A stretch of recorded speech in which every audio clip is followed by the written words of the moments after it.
Hello दोस्तों, आपका बहुत बहुत स्वागत है हमारे यूट्यूब चैनल अंग्रेजी एकेडमी में। दोस्तों, आज का जो हमारा सेशन होने वाला है वो आपकी जो 8th क्लास की हमारा राजस्थान बहुत ही इंपॉर्टेंट बुक है आपके एग्जाम के लिए। उसमें से जो इंपॉर्टेंट क्वेश्चंस बन रहे हैं, जो आपके एग्जाम में पूछे गए हैं और पूछे जाने वाले हैं, आज हम उनका डिस्कस करने वाले हैं।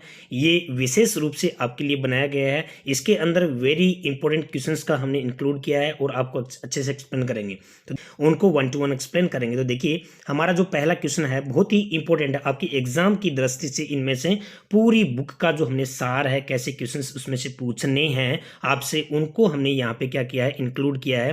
तो देखिए, पहला क्वेश्चन आता है, खेरवाड़ा जो छावनी है कौन सी रेजिमेंट स्थित थी।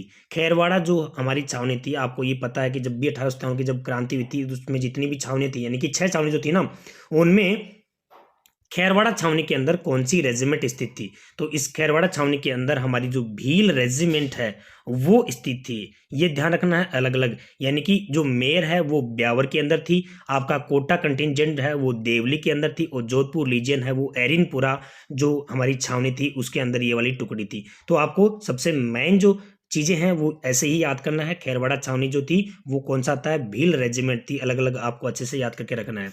क्वेश्चन नंबर 2 आपके सामने आता है, निम्नलिखित में से कौन सा सही सुमेलित नहीं है। तो सही सुमेलित आपको क्या करना है, मेल करना है। यहाँ पे देखिए, नसीराबाद है वो अजमेर में है। यहाँ पे ये जो 1857 की क्रांति के जो सेंटर हुए थे वहां पे कौन कौन सी जगह पे स्थित है। तो नीमच है वो ग्वालियर में है, एरिनपुरा है वो पाली में है, देवली है वो आपको पता है टोंक में है। तो ये जो ऑप्शन नंबर 4 है ये आपका क्या है, सुमेलित नहीं है। क्वेश्चन आपका नेक्स्ट बनता है, खेरवाड़ा छावनी का मुख्यालय कहाँ स्थित था। तो खेरवाड़ा जो छावनी है उसका मुख्यालय, उसका आपको देखना है अजमेर है, उदयपुर है, ग्वालियर है या फिर पाली है। तो खेरवाड़ा कहाँ था, उदयपुर में है। तो खेरवाड़ा छावनी का मुख्यालय उदयपुर में स्थित था। उसके बाद में नेक्स्ट आता है आपका, नसीराबाद छावनी में कौन सी रेजिमेंट स्थित थी। तो नसीराबाद, यहाँ पे आपको पता है कि जो क्रांति की शुरुआत हुई थी तो वहां पे स्टार्ट जब हुई थी तो 15वीं बंगाल नेटिव इन्फेंट्री इसी से स्टार्ट हुई थी। ये वाली जो नसीराबाद छावनी है उसके अंदर ये वाली हमारी जो टुकड़ी थी। नेक्स्ट क्या आता है आपका, जोधपुर लीजियन रेजिमेंट किस छावनी से संबंधित थी। तो जोधपुर लीजियन है वो एरिनपुरा, यानी कि एरिनपुरा कहाँ है आपका, एरिनपुरा जो जोधपुर लीजियन जो टुकड़ी जो थी एरिनपुरा टोंक के अंदर जिसको अपन बोलेंगे, यहाँ पे आपका ये क्या हो गया, जोधपुर लीजियन जो रेजिमेंट थी वो किस में थी, एरिनपुरा के अंदर थी। उसके बाद में नेक्स्ट आपका आता है, 1857 की क्रांति के समय राजस्थान के तत्कालीन एजेंट टू गवर्नर जनरल कौन थे। एजेंट टू गवर्नर जनरल 1857 की क्रांति के समय राजस्थान की, यहाँ राजस्थान की बात कर रहे हैं तो जॉर्ज पैट्रिक लॉरेंस, यहाँ पे हमारे जो तत्कालीन एजेंट टू गवर्नर जनरल जीजी जिसको हम बोलेंगे, जीजी कौन थे, जॉर्ज जो पैट्रिक लॉरेंस थे। बाकी ये जो थे ये कौन थे, यहाँ पे colonel Eden, major Sowers political agent थे। तो यहाँ पे आपको ध्यान रखना, एजेंट टू गवर्नर जनरल बहुत इंपॉर्टेंट क्वेश्चन है। तो ये जॉर्ज पैट्रिक लॉरेंस, ये आपका आंसर आ जाएगा। मेरवाड़ा जो बटालियन की स्थापना कब की गई थी। मेरवाड़ा जो बटालियन है उसकी स्थापना कब की गई थी, 1822 के अंदर जो मेरवाड़ा जो बटालियन है उसकी स्थापना की गई थी। नेक्स्ट आपका आता है, निम्नलिखित में से हुरडा सम्मेलन की अध्यक्षता किसके द्वारा की गई थी। तो देखिए, जो हुरडा सम्मेलन हुआ था, हुरडा सम्मेलन आपको पता होना चाहिए, जो 1734 के अंदर हुरडा सम्मेलन हुआ था। कब हुआ था, कई बार ये पूछ लेते कि हुरडा सम्मेलन कब हुआ था। 1734 के अंदर हुरडा सम्मेलन हुआ था। तो इसके अंदर ये कहा कि किसकी अध्यक्षता, किसके द्वारा अध्यक्षता की गई थी। तो इसकी जो अध्यक्षता है 1734 के अंदर हुरडा सम्मेलन, हुरडा कहाँ है, भीलवाड़ा में है। तो ये जगत सिंह द्वितीय के द्वारा इसकी अध्यक्षता की गई थी। ये आपको अच्छे से ध्यान रखना है। क्वेश्चन नंबर 9 के अंदर, राजस्थान के किस राज्य में सर्वप्रथम 29 सितंबर 1803 को किसने अंग्रेजों के साथ संधि स्वीकार कर ली थी।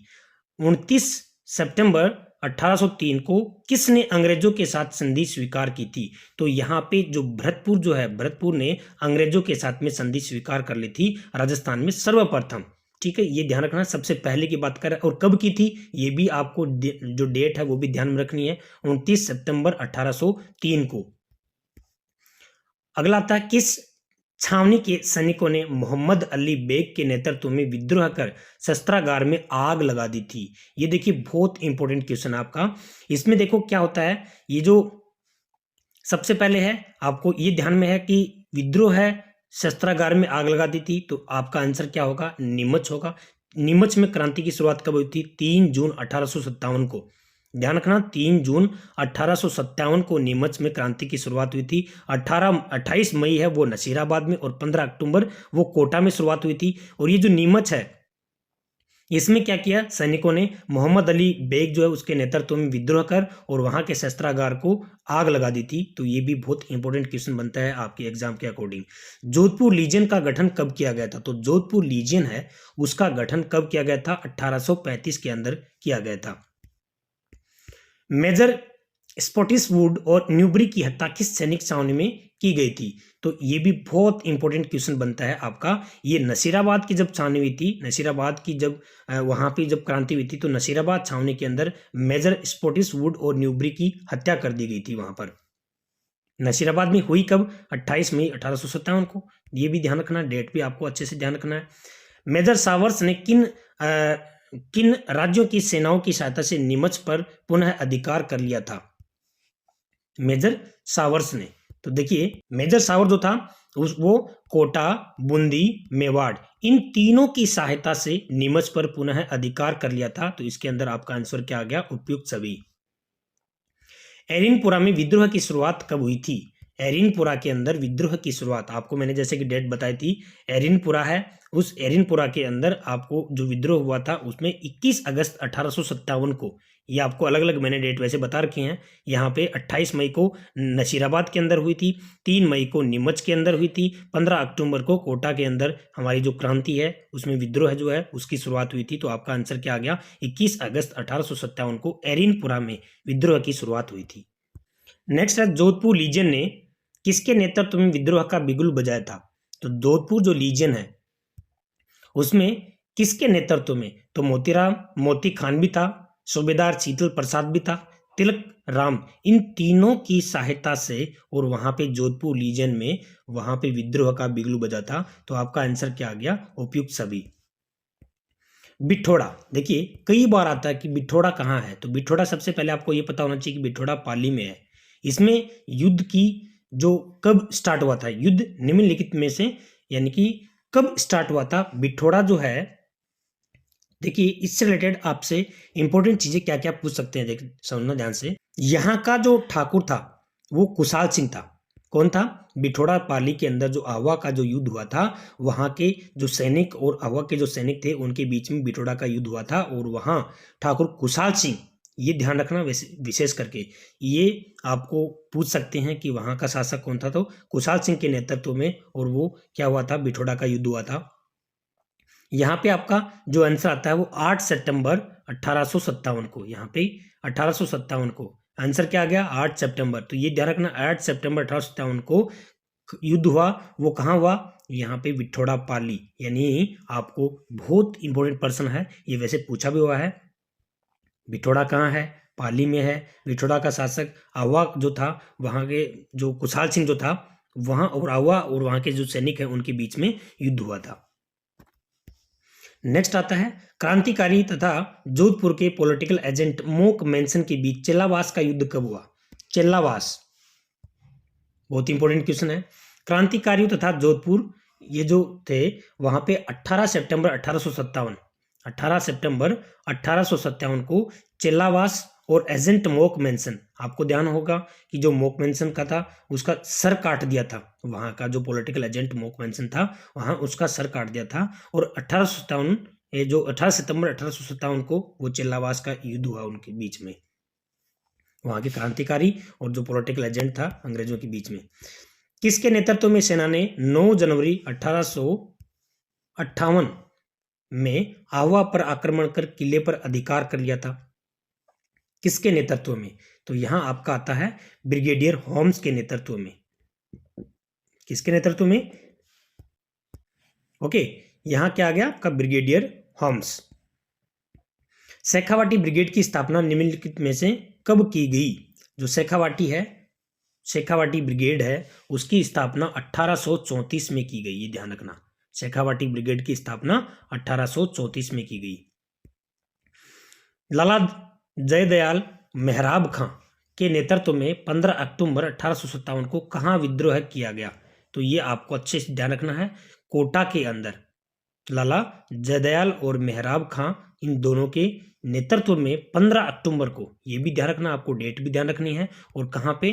कोटा में विद्रोह किया गया। निम्नलिखित में से कौन सी रियासतें अपना स्वतंत्र अस्तित्व रख सकती थी? कौन सी रियासतें अपना स्वतंत्र अस्तित्व, यानी कि वो पावरफुल थी, जब भी वहां पे जो रियासत अपने आप को, उनको क्या स्वतंत्रता अपना अस्तित्व रखती थी, तो वो कौन कौन सी थी? देखो, जयपुर, बिल्कुल ये भी थी, जोधपुर, बीकानेर, उदयपुर, ये सभी की सभी अपने आप में स्वतंत्र अस्तित्व रखती थी। ठीक है, तो यहाँ पे जैसे ही जब एकीकरण हुआ ना, आपको पता 19 रियासतें थी, तो वहां 19 रियासतों के अंदर ये जो 4 रियासत ऐसी थी जो अपना स्वतंत्र अस्तित्व रखती थी। ठीक है, तो यहां आपका आंसर क्या बन गया? इसमें डी आ गया, उपयुक्त सभी। एकीकरण का प्रथम प्रयास किसके द्वारा किया गया? पहल, एकीकरण की पहल जो है, प्रथम प्रयास है, वो यहां पे भीम सिंह के द्वारा किया गया। ये अच्छे से ध्यान रखना है, भीम सिंह ने राजस्थान में एकीकरण का प्रथम प्रयास किया था। ये कोटा के शासक भीम सिंह थे, ये आपको ध्यान रखना है। नेक्स्ट आता आपका, एकीकरण के पूर्व राजस्थान में 3 ठिकाने थे, निम्नलिखित में से कौन सा राजस्थान का एक ठिकाना नहीं था? 3 ठिकाने थे, अजमेर, लावा, कुशलगढ़, नीमराना। इनके अंदर आपका अजमेर जो था, अजमेर और मेरवाड़ा एक केंद्र शासित प्रदेश था, बाकी लावा, कुशलगढ़ और नीमराना ये 3 क्या थे? ठिकाने थे। राजस्थान के एकीकरण के समय मत्स्य संघ की राजधानी किसे बनाया गया? एकीकरण के समय मत्स्य संघ की राजधानी, तो मत्स्य संघ की राजधानी अलवर को बनाया। अलवर, भरतपुर, धौलपुर, करौली, ये 4 उसमें रियासतें शामिल थी। प्रथम चरण था, मत्स्य संघ नाम दिया गया, और ये इसकी जो राजधानी है वो अलवर को बनाएगी। एकीकरण के प्रथम चरण मत्स्य संघ का प्रधानमंत्री, तो प्रथम चरण जब हुआ था मत्स्य संघ उसको नाम दिया था, उसका प्रधानमंत्री किसको बनाया गया था? तो शोभाराम कुमावत। आपको ये ध्यान रखना, सो गो माही, शोभाराम, गो का गोकुलाल सावा, माँ का माणिक्य लाल वर्मा, ही का हीरालाल शास्त्री, ऐसे आपको एक थोड़ा सा ट्रिक से याद करना है। तो यहाँ पे प्रधानमंत्री किसको बनाया गया था? शोभाराम कुमावत को इसका प्रधानमंत्री बनाया गया था। 18 अप्रैल 1948 को राजस्थान एकीकरण के तीसरे चरण का उद्घाटन, देखिए तीसरा चरण कब स्टार्ट हुआ था? 18 अप्रैल 1948 को, और इसका जो है उद्घाटन है वो किसके द्वारा किया गया था? तो यहाँ पे आपका क्या गया? पंडित जवाहरलाल नेहरू के द्वारा इसका उद्घाटन किया गया था। मत्स्य संघ का विलय कब किया गया था? तो मत्स्य संघ की स्टार्ट कब हुआ था? मत्स्य संघ प्रथम चरण जो था ना उसमें हुआ था, यानी कि 18 मार्च 1948 को प्रथम चरण जब हुआ था, लेकिन इसका विलय जब किया गया वो 15 मई 1949 को, 15 मई उदयपुर जो हमारी एक जो रियासत हुआ करती थी उसके अंदर मिलाया। कब? इसको 15 मई 1949 को। ये बहुत इंपॉर्टेंट क्वेश्चन है, बहुत बार पूछा जाता है, इसमें हम कंफ्यूज हो जाते हैं, और इसका जो स्टार्टिंग जो डेट है ना वो हम इसमें क्या कर देते हैं, बट ये क्या हो गया? वो तो मत्स्य संघ बना था, एकीकरण किया गया था, उसको विलय नहीं हुआ था, तो विलय इसका कब हुआ था? 15 मई 1949 को हुआ था। ये बहुत इंपॉर्टेंट है, ये आपको अच्छे से ध्यान रखना है। राजस्थान एकीकरण के चतुर्थ चरण का राज प्रमुख किसे बनाया गया? राज प्रमुख, राजस्थान एकीकरण के चतुर्थ चरण का राज प्रमुख, तो ये आपको मान सिंह जो द्वितीय था, मान सिंह द्वितीय को चतुर्थ चरण का राज प्रमुख बनाया गया था, ये आपको ध्यान रखना है। राजस्थान एकीकरण के समय झालावाड़ का सिरोंज, देखो ये भी बहुत इंपॉर्टेंट है, झालावाड़ का सिरोंज क्षेत्र किसे सौंपा गया था? तो झालावाड़ का सिरोंज क्षेत्र मध्य प्रदेश को सौंपा गया था। नेक्स्ट आता है, सिरोही के देलवाड़ा व आबू क्षेत्र का विलय राजस्थान एकीकरण के किस चरण में हुआ था? तो देलवाड़ा व आबू ये कब थे, किसमें थे? ये सिरोही के थे, और ये एक आपस के अंदर विवाद का विषय बन गया था कि वहाँ की जनता जो थी और यहाँ की जनता में आपस में विवाद हो गया था। तो एक आपको कई बार ये भी पूछ सकते हैं तो कि विवादास्पद जो रियासत थी वो कौन सी थी? तो सिरोही थी, और ये 7वें चरण के अंदर इनका एकीकरण में विलय हुआ था, 7वें चरण जो हुआ था ना अंतिम 1 नवंबर 1956 को। निम्नलिखित में से किस रियासत के शासकों ने तात्या टोपे का सहयोग नहीं किया था? तो तात्या टोपे का सहयोग यहाँ पे जयपुर, मारवाड़, मेवाड़ तीनों ने ही तात्या टोपे का सहयोग नहीं किया था, इसलिए इसका आंसर क्या बन गया? उपयुक्त सभी। नेक्स्ट आता है आपका 32 संयुक्त राजस्थान। देखो संयुक्त राजस्थान 18 अप्रैल 1948 को, संयुक्त राजस्थान की स्थापना कब हुई थी? 18 अप्रैल 1948 को संयुक्त राजस्थान की स्थापना हुई थी। तो अब आपको ये देखना है कि इसके अंदर जो राज प्रमुख कौन था? तो इसका जो राज प्रमुख था वो कौन था? भूपाल सिंह। कौन था? भूपाल सिंह था। नेक्स्ट आता है राजस्थान एकीकरण के किस चरण का उद्घाटन सरदार वल्लभ भाई पटेल के द्वारा किया गया? सरदार वल्लभ भाई पटेल के द्वारा यहाँ पे चतुर्थ चरण का उद्घाटन किया गया था। नेक्स्ट आपका क्या आता है? राजस्थान दिवस निम्नलिखित में से कब मनाया जाता है? तो सबको पता है आपका राजस्थान 30 मार्च को मनाया जाता है, जबकि 1 नवंबर 1956 को अंतिम जो एकीकरण हुआ था उसका अंतिम चरण था, इसलिए 1 नवंबर 1956 को न 30 मार्च को, क्योंकि पूर्ण रूप से राजस्थान जो है वो उसी दिन क्या हो गया था? स्थापना में आ गया था। राजस्थान जिसको अपन बोलेंगे यहाँ पे 30 मार्च को ही क्या हो गया था? राजस्थान दिवस जो है उसकी घोषणा हो गई थी और 30 मार्च को मनाया जाता है। राजस्थान एकीकरण के समय निम्नलिखित में से कौन सी रियासत का विलय दूसरे चरण में नहीं किया गया? दूसरे चरण में कौन सी जो रियासत है उसका नहीं किया गया? बांसवाड़ा, कोटा, किशनगढ़ और जयपुर। तो यहाँ पे आपका जो आंसर आता है वो जो जयपुर है उसका जो तीसरा जो चरण हुआ था, जो दूसरा जो चरण हुआ था उसमें नहीं किया गया था। इसके अंदर जो 9 रियासतें थी उनको शामिल किया गया था, जयपुर जो है वो बाद में शामिल किया गया था। माणिक्यलाल वर्मा को राजस्थान एकीकरण के कौन से चरण का प्रधानमंत्री नियुक्त किया? तो आपको देखिए मैंने बताया था 100 गो माह ही, यानी कि 100 गो माह, यानी कि तीसरा जो चरण था, ठीक है, माणिक्यलाल वर्मा तीसरे चरण के अंदर हम इन्हें इसको क्या बनाया था? वहां पे प्रधानमंत्री नियुक्त किया गया था। तो आंसर आपका क्या आ गया? थर्ड। ये ध्यान रखना 100 गो माही वाला। राजस्थान के किस भौगोलिक क्षेत्र में जनसंख्या घनत्व सबसे कम पाया जाता है? तो देखो जो आपको पता है जो आपका भौगोलिक क्षेत्र है यहाँ पे, जैसे कि मान लीजिए ये आपका राजस्थान है, उसका भौगोलिक क्षेत्र जो है मैप के जरिए आपने अच्छे से, ये वाला जो है पूर्वी जो आपका आता है, नीचे वाला जो आता है दक्षिणी पठार वाला, ठीक है, ये वाला इसका कौन सा है? ये मरुस्थलीय क्षेत्र है। ये बीच में क्या है? इसकी अरावली पर्वतमाला है। तो ये अच्छे से आपने मैप के द्वारा क्या करना है? तैयार करना है। तो यहाँ पे क्वेश्चन क्या पूछा है? किस भौगोलिक क्षेत्र में जनसंख्या घनत्व सबसे कम? तो मरुस्थल जो क्षेत्र है, मरुस्थलीय जो क्षेत्र है उसमें सबसे ज्यादा पूर्वी मैदानी जो क्षेत्र है ना, ये यहाँ का ये जो एरिया है इसमें सबसे ज्यादा पाया जाता है, जनसंख्या घनत्व पाया जाता है यहाँ पे। तो आपका आंसर क्या है? जनसंख्या घनत्व सबसे कम, तो क्या जाएगा इसमें? मरुस्थलीय जो प्रदेश है ना वहां पर।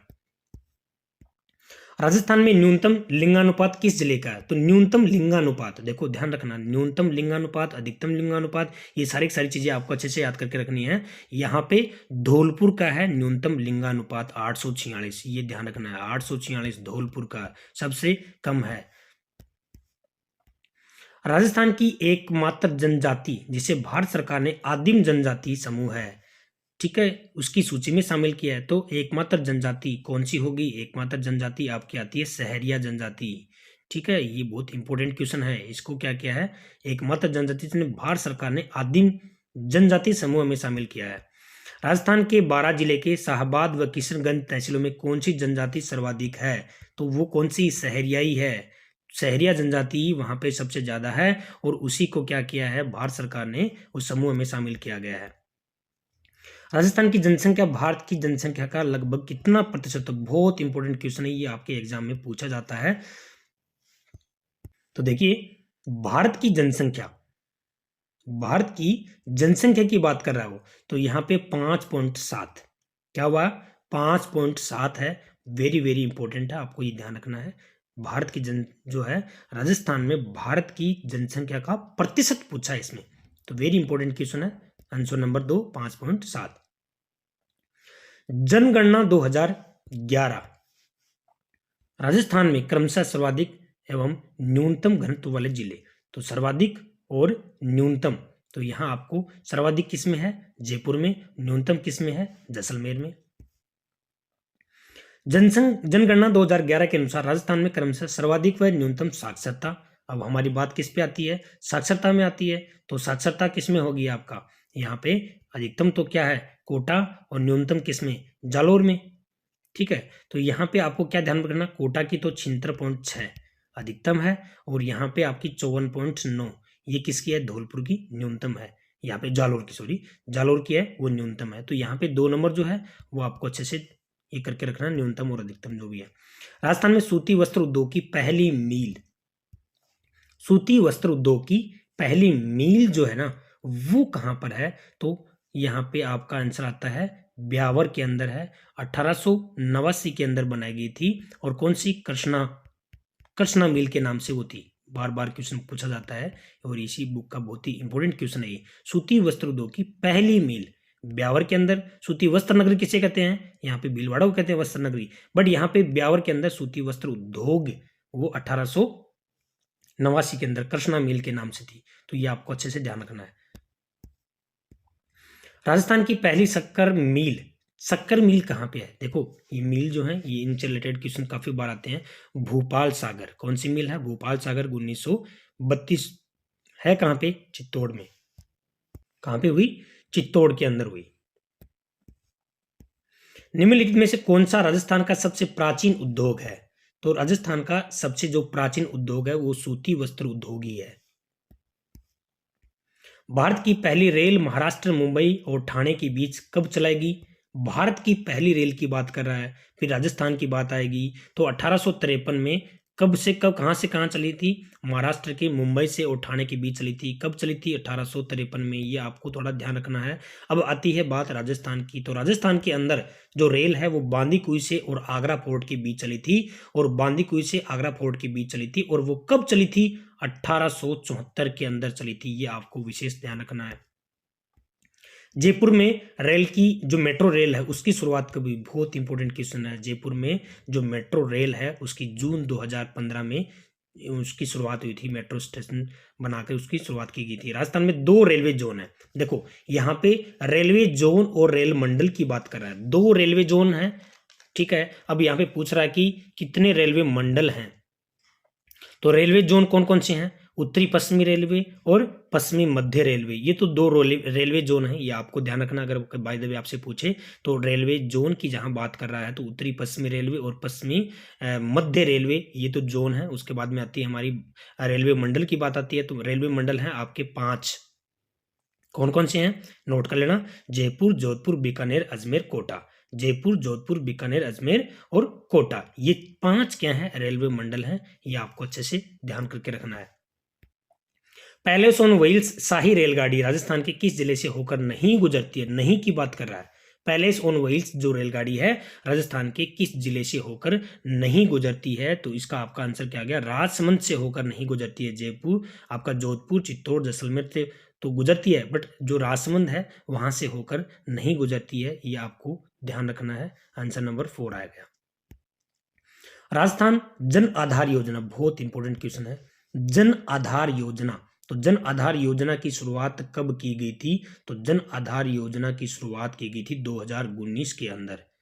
ठीक है, सतत विकास लक्ष्य 2003 में कितने लक्ष्य शामिल किए गए थे, 2030 तक सतत विकास लक्ष्य 2030 में कितने लक्ष्य शामिल किए गए थे, तो इसके अंदर आता आपके 17 लक्ष्य शामिल किए गए थे।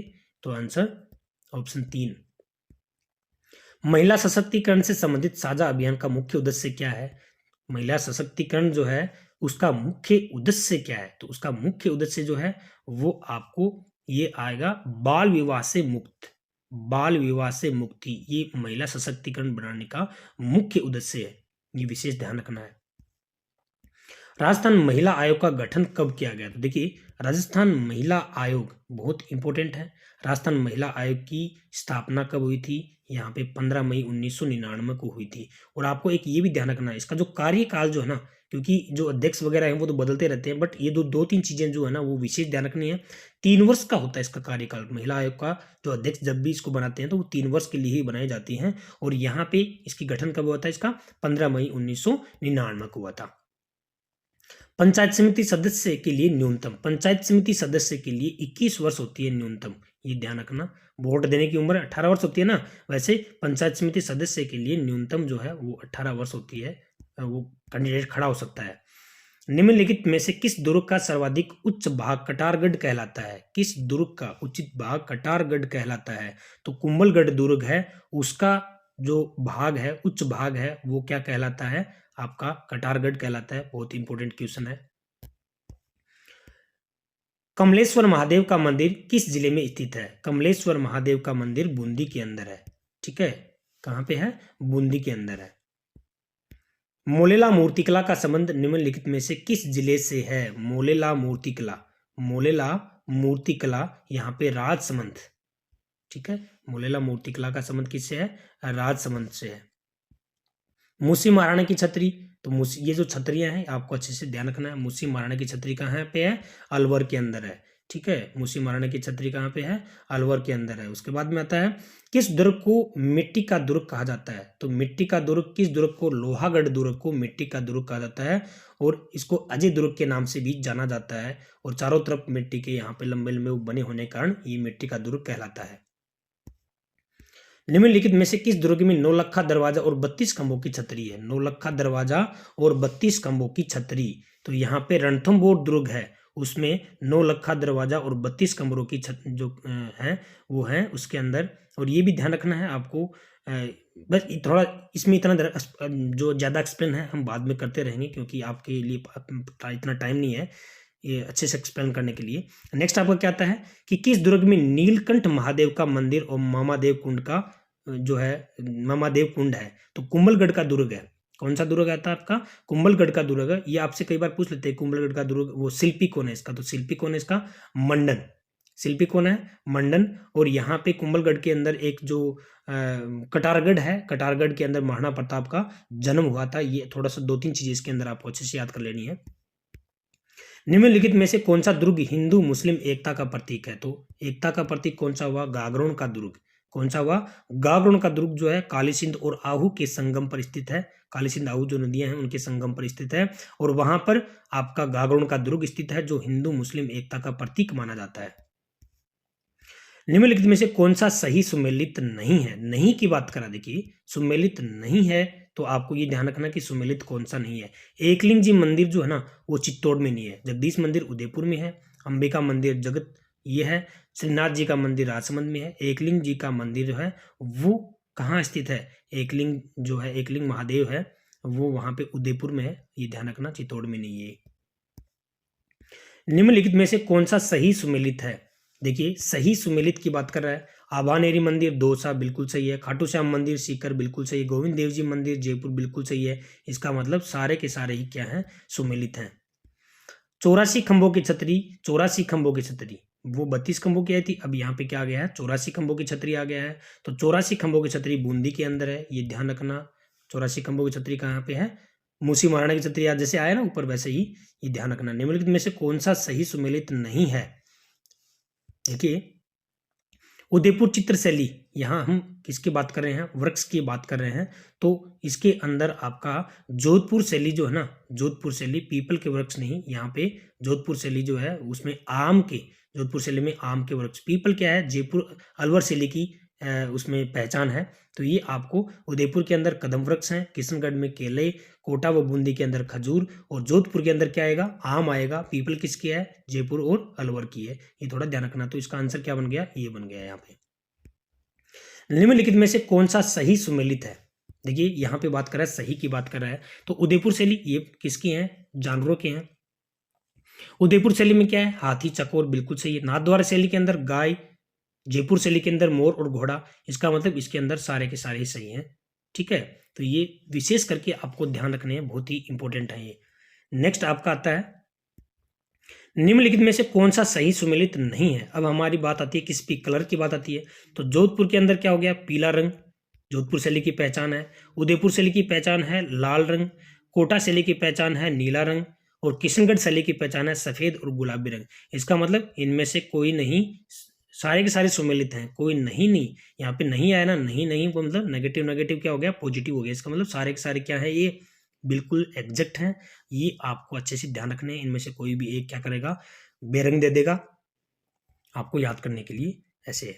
निम्नलिखित में से किस चित्र शैली पर मुगल प्रभाव दिखाई देता है? किस चित्र शैली पर? आपको पता है मुगलों का विशेष फोकस किस पे रहा था? जयपुर के आसपास जो एरिया था उस पे रहा था, तो इसमें क्या जाएगा, आमेर जो है, आमेर के ऊपर यहाँ पे मुगलों का विशेष प्रभाव रहा था, और वैसे जोधपुर और बीकानेर पे भी रहा था। इसका मतलब क्या हुआ, उपयुक्त सभी, सब के ऊपर जो मुगल जो थे ना, उन्होंने अपना ज्यादा प्रभाव वहां दिखाया था। तो ज्यादा तो क्या होता है, आमेर, बट इसमें ऑप्शन में क्या दिए हैं, तीनों के तीनों ही हैं। इसका मतलब ये भी है, ये भी है, और आपका आंसर क्या आ गया, उपयुक्त सभी, सबके ऊपर मुगलों का प्रभाव रहा था। क्वेश्चन नंबर नेक्स्ट आता है, बनी ठनी का संबंध निम्नलिखित में से किस चित्र शैली से है? तो बनी ठनी जो है, बनी ठनी आपको पता है किशनगढ़ चित्र शैली है, ये अच्छे से आपको याद है, बनी ठनी की पहचान है इसकी किशनगढ़ चित्र शैली की। श्री चारभुजानाथ मंदिर कहाँ स्थित है? तो चारभुजानाथ ये मंदिर जो है ना, ये आपको अच्छे से ध्यान करके रखने हैं, ठीक है। चारभुजानाथ जो है वो आपको पता होना चाहिए, राजसमंद के अंदर है। किसके अंदर? राजसमंद के अंदर। और राजसमंद क्या, हाँ, राजसमंद के अंदर कौन सी जगह पे? गढ़बोर जो है वहां पर, ओके, ठीक है। गढ़बोर कहाँ पे है? राजसमंद में है। और यहाँ पे आपको जगत में अंबिका मंदिर है, और यहाँ पे नागदा में सास बहू का मंदिर है, और यहाँ पे नाथ द्वारा में श्री नाथ जी का मंदिर है। ये मंदिर जो है आपको अच्छे से ध्यान करके रखने हैं। निम्नलिखित में से किस भारतीय मूर्तिकला का शब्दकोश कहा जाता है? किस भारतीय कला को मूर्तिकला का शब्दकोश कहा जाता है? तो विजय स्तंभ को भारतीय कला का भारतीय मूर्तिकला का शब्दकोश कहा जाता है। उसमें आप देखोगे ना, बहुत ही ज्यादा भयंकर कलाकारी की हुई है उसके अंदर। झालीबाव बावड़ी कुंभज स्वामी विष्णु मंदिर किस दुर्ग में स्थित है? देखो ये चीजें आपको अच्छे से तैयार करना है। इसके अंदर कुंभलगढ़ जो दुर्ग है उसके अंदर झालीबाव बावड़ी और कुंभ स्वामी, ठीक है, ये कुंभ जो है ना वो कुंभ स्वामी विष्णु मंदिर है, ये इसके अंदर ये थोड़ा सा फोकस रखना। निम्नलिखित में से कौन सा दुर्ग काली सिंध और आहू, मैंने आपको बताया था ना, काली सिंध और आहू के संगम पर कौन सा दुर्ग है? गागरोन का दुर्ग है, ठीक है। नेक्स्ट आता है, में से किस दुर्ग को सोनार दुर्ग या गोल्डन फोर्ट भी कहा जाता है? तो देखिए गोल्डन का मतलब क्या हो गया, उसमें सुनहरा कलर दिखता है, कौन सी दुर्ग का दिखता है? तो यहाँ पे आपका क्या आ जाएगा, जैसलमेर आ जाएगा। नेक्स्ट आता है, कुंभलगढ़ दुर्ग में कुल कितने पोल या दरवाजे हैं? तो यहाँ पे ये जो कुंभलगढ़ दुर्ग है उसमें पोल पूछा है और दरवाजे पूछे हैं। तो यहाँ पे आपको, यहाँ आपका क्या आ जाएगा, जो 9 दरवाजे या 9 उसमें क्या है, पोल स्थित हैं, कौन से? कुंभलगढ़ दुर्ग के अंदर। तो आंसर नंबर 4 आ जाएगा। सास बहू, जैसे कि मैंने आपको बताया ना, सारे के सारे सास बहू का मंदिर कहाँ है? नागदा। और नागदा कहाँ है? उदयपुर में। तो ये आपको ध्यान रखना है। जगत बता दिया मैंने, नाथ द्वारा बता दिया, गढ़बोर जो राजसमंद है वो मैंने सारी चीजें आपको बताई है। तो ये आपको ध्यान रखना है, ये वाला भी। राजस्थान राज्य सूचना अधिकार कानून बनाने वाला पहला राज्य कब बना? देखो बहुत इंपॉर्टेंट क्वेश्चन है ये। राजस्थान राज्य सूचना का अधिकार कानून बनाने वाला पहला राज्य, तो देखिए सूचना अधिकार अधिनियम RTI, ये वैसे लागू कब हुआ था? 2005 में लागू हुआ था। अगर लागू होने की बात करें तो हम 2005 में ये मानेंगे। बट यहाँ पे आपको ये ध्यान रखना कि राजस्थान जो है सूचना का अधिकार कानून बनाने वाला, तो कानून जब बना था पहली बार 2000 में बना था राजस्थान के अंदर। तो आपका आंसर क्या है, ये आएगा। वेरी वेरी इंपॉर्टेंट है। Okay dear, thanks a lot आपको देखने के लिए। आपके एग्जाम में बहुत इंपॉर्टेंट है, आपके एग्जाम के लिए निश्चित रूप से आपको इसमें से क्वेश्चन मिलेंगे ही मिलेंगे। Thanks again.